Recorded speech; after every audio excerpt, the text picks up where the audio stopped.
Assalamualaikum warahmatullahi wabarakatuh.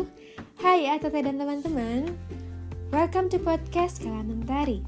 Sekarang bareng Amburiana, kita bahas quest tentang alam semesta di tubuhku. Tahukah kamu bahwa tubuh kita seperti alam semesta? Kalau di alam semesta kan ada triliunan bintang, maka di tubuh kita ada sekitar 300 triliun sel. Subhanallah, makanya tubuh kita sering disebut alam kecil atau mikrokosmos.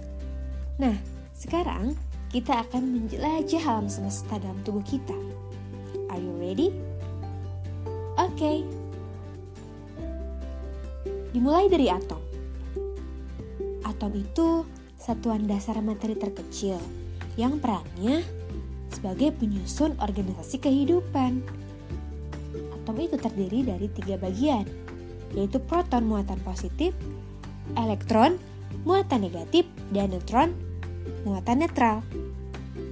Selanjutnya, kumpulan dari atom-atom itu membentuk molekul yang berbeda. Dari satu molekul saja terdiri dari atom karbon, atom hidrogen, atom oksigen, dan atom nitrogen. Nah, dalam tubuh kita, si atom-atom itu membentuk biomolekul. Bio artinya hidup, molekul yaitu tadi atom-atom. Jadi, molekul yang hidup dalam tubuh kita. Ada 4 jenis biomolekul penting. Pertama, karbohidrat.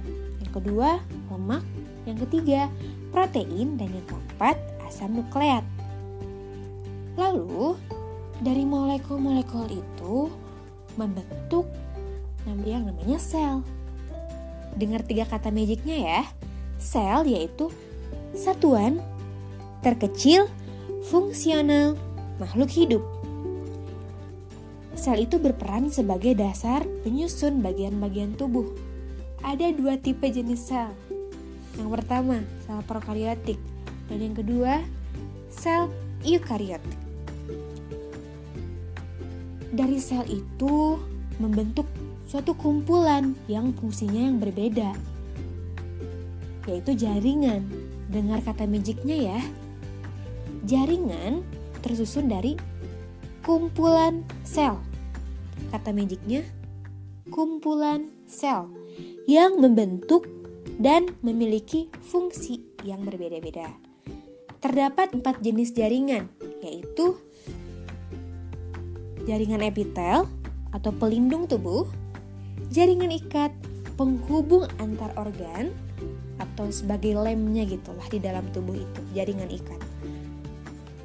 Kemudian ada jaringan otot sebagai penggerak dan jaringan saraf yang menghantarkan rangsangan. Nah, kumpulan jaringan itu membentuk suatu organ. Ambu contoh sebutin ya, contoh organnya yang ada di tubuh kita. Ada otak, jantung, liver atau hati, ginjal, paru-paru, gigi, mata, dan yang lainnya. Itu adalah organ. Nah, dari organ tadi lalu terbentuklah sebuah sistem. Kalau berhubungan sistem pasti ada fungsi kan? Fungsinya ini. Kemudian misalnya pada sistem pencernaan nih, Ambu bantu ya untuk memahami ATT mengidentifikasi organ apa aja sih yang ada di sistem pencernaan. Ada mulut, kerongkongan, lambung, usus halus, kemudian ada hati, pankreas, kantong empedu, ada usus besar. Nah, itu organ-organ yang ada pada sistem pencernaan. Sampailah kita di organisme. Nah, kalau di manusia, organisme ya kita sendiri. Kesatuan fungsi seluruh tubuh. Makhluk hidup yang tunggal. Contoh-contoh organisme di bumi ini ada apa aja sih? Hewan, ada tumbuhan, ada monera atau kelompok bakteri, ada protista, kelompok jamur. Nah, gimana nih HTT? Seru kan? Di setiap kehidupan dan pada tubuh kita pun ada tingkatan kelompoknya ya.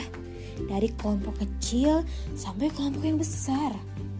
Untuk mencapai tujuan yang sama, meskipun dengan berbagai macam fungsi dan peran.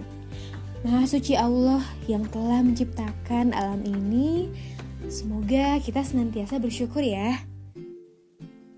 Sekian dari Ambu. Terima kasih. Wassalamualaikum warahmatullahi wabarakatuh.